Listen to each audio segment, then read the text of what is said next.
იმაზე ვილაპარაკოთ, რატომ არის მნიშვნელოვანი, რომ მეტი ბერკეტი არ მიცეთ რუსეთს ხელში ამ ქვეყანაზე, თუნდაც ჩვენი სავაჭრო ან ენერგოდამოკიდებულების ზრდით და ძალიან რომ გავამარტივოთ შეკითხვა და პირდაპირ დავსვათ, რატომ ჯობია ევროპა, ევროპის ბაზარზე სწორება რუსეთს. ამ თემაზე ჩვენი სტუმარი რევაზ ვაშაკიძე იქნება, მეწარმე, რომელიც ბიზნეს ევროპული სტანდარტების მიხედვით აწარმოებს. ამაზე ის ფაქტის მეტყველებს, რომ დღეს ევროპის რეკონსტრუქციისა და განვითარების ბანკმა EBRD-იმ 4 მილიონი ევროს ოდენობის სესხი გამოუყო ქართულ ვერტიკალურად ინტეგრირებულ თანამედროვე მეფრინველეობის ფერმას რეზო ვაშაკიძის ჩირინას წარმოების მოცულობის 50%-ით გასაზრდელად. EBRD დააფინანსებს 14 ახალი ბროილერის ფერმის აშენებას ქვეყნის მასშტაბით ქათმის ხორცწარმოების გაზრდისა და მეზობელ ქვეყნებში ექსპორტის განხორციელების მიზნით. მოგესალმებით რეზო.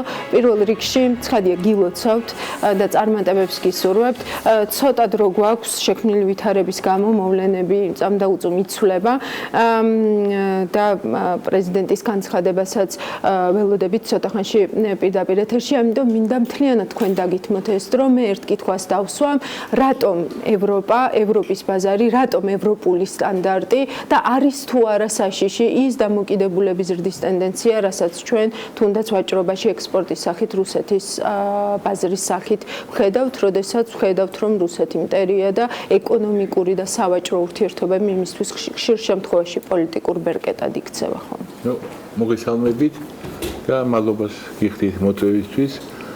სანამ უშუალოდ თქვენ კითხვაზე გადავალ, მე მინდა მთავარი გითხრათ, რომ საქართველოს მოსახლეობის გადახდილი დამატებითი ღირებულების გადასახადი და საშემოსავლით გადასახადიდან დგება ბიუჯეტის 80%. ანუ დგება ის მილიცია და უსაფრთხოება, რომელიც ვალდებული არის ამ სტრუქტურის ძირითადი ხელფასები, ის რეზინის წყვილები, რომელიც თქვენ ახსენეთ და ეს ყველა ის ნაწილი. და ფაქტიურად არის, რომ ხალხმა რომელსაც გადაიხადა და უზრუნველყოფს მილიციის ხელფასებს და შემოსავლებს, ეს დევნის მეორე ნაწილს, რომელიც პასუხისმგებელი არის და რომელიც ხალხს უხდით თავიანთი ფულით ხდება ამ ხალხის დაშლა. რაც ჩემი აზრით და კარგი იქნებოდა, რომ თქვენმა გადაცემებმა უფრო მეტი ყურადღება დაუთმოს ამ საკითხს, რომ ვისი ფულით ვინ ინახება და რა ხორციელდება, იმიტომ რომ ჩვენ მილიციონერს რო კონდეს თავში, რომ ფაქტიურად ის სემდა და ურტყავდა იმ ხალხს, რომელიც გადახდილი ფულით ის ცხოვრობს, ეს ასე არ მოხდებოდა. ვცდილობთ ჩვენ ამას, რომ ეს ხარჯები გამჭვირვალე იყოს და ამაზე ვაკეთებთ. და რო იცოდეს ეს აუცილებელი ნაწილია ჩემი თვალსაჩინო. ეხლა რაც შეეხება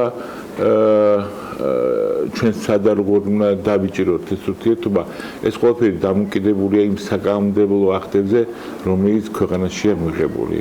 თუ ჩვენი სერვისები, ჩვენი პროდუქციები და ჩვენი ბიზნესის სტანდარტებს ჩვენ ქვემოთ დავწერთ, ჩვენ რასაკვირველია ევროკავშირთან ურთიერთობა დიდად არ გვექნება და ვერც ევროკავშირში ვერ გავყიდით.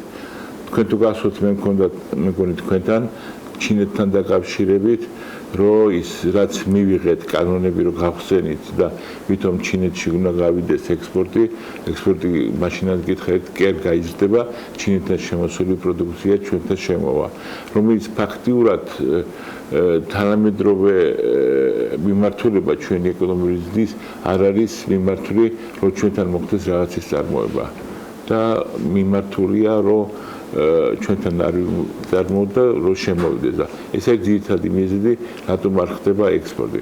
რაც შეეხება რუსეთთან დაკავშირებით, ჩვენი ეს ტრადიციული ბაზარი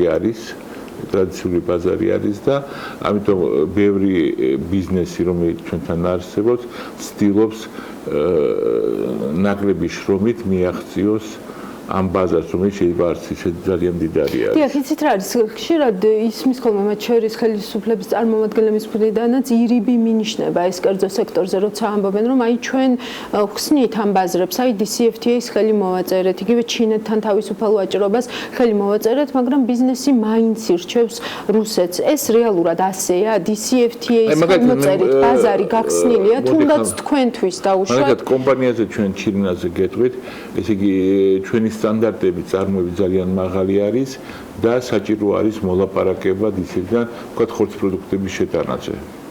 და ჩვენთან წელიწად ნახევარია ეს საკითხი ვერ დავზარით და მოლაპარაკება არ მიდის, რომ უშუალოდ კომპანიის გახსნა მოხდეს, შემოწივა მოხდეს, რაც თქვათ უკრაინამ წარმატებით გაიარა და უკრაინული ქართლის პროდუქცია ადვილად შედის ევროპულ ბაზარზე და ვითარდება. და ამის მიზეზია, რომ ჩვენ ხელი ისეთ ხელშეკრულებას მოვაწერეთ, სადაც ქვეყანა უნდა იყოს ჰარმონიზებული. მიზეზი რა არის? ბარიერი. მიზეზი ეს არის, მაგრამ ამის შესვლაც შეიძლება. პრობლემა ეს არ არის. მთავარი არის, რომ სახელმწიფო სტრუქტურებს ეს რო უნდოდეს და შესაბამისად, რომ აქეთ იყოს ეს მიმართული, თორემ ხა როგორ არ შეიძლება ხა შესვლა და ლაპარაკება ბევრ საკითხზე, მაგალითად ჩემი ასეთი ანგარიშით ჩვენი საელჩოები და რომელიც სხვადასხვა ქვეყნებში მიმართული უნდა იყვნენ, რომ ქართული პროდუქციის, ქართულის რო უფრო მეტად იყო წარმოდგენილი. მე არ ვიცი საელჩოები რა საკეთებენ სხვა რა საქმეს, მაგრამ ამ მიმართულებით უნდა იყოს უფრო მეტი ზეწოლა უნდა იყოს სახელმწიფო სტრუქტურებზე, რომ მოხდეს ჩვენი პროდუქციის გატანა. EBRD-ის სესხით რა სიზამთ, ესეც გითხარით თქვენ. EBRD-ის სესხით ჩვენ ესე იგი გეტყვით კარგი და დადებითი ის არის, რომ ჩვენ ამ წლის ბოლოს დავამთავრებთ მშენებლობას და 2020 წლის მარტში ჩვენ პროდუქციის წარმოებას გავზრდით, როგორც თქვენ აღნიშნეთ, 40-50%-ით.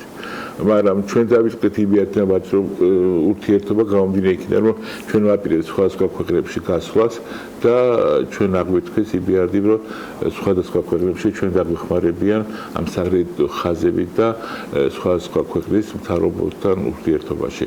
რაც ჩვენთვის ეს აუცილებელია. რომელი ბაზრებია შეგიძლიათ გითხრათ? აზერბაიჯანის შემთხვევაში. აზერბაიჯანის ბაზარზე გახოთ. კარგით, შევაჯამოთ და ეს ჩემი კითხვის ის ნაწილიც მინდა, ანუ რუსეთის მზარდ დამოკიდებულება არის თუ არა რეალურად ეს პრობლემა თუ არის პრობლემა, მაგალითად მე გეტყვით ენერგეტიკა ავიღოთ. ენერგეტიკა ავიღოთ, ხა კარგად გამიგეთ, ხა რუსეთში ძირითადი ენერგია მიიღება ნავთობის ან გაზის დაწვით. და ეს უფრო ძვირია საერთოდ ვიდრე წყლის ენერგიით მიღებული. გაცილებით ძვირი არის.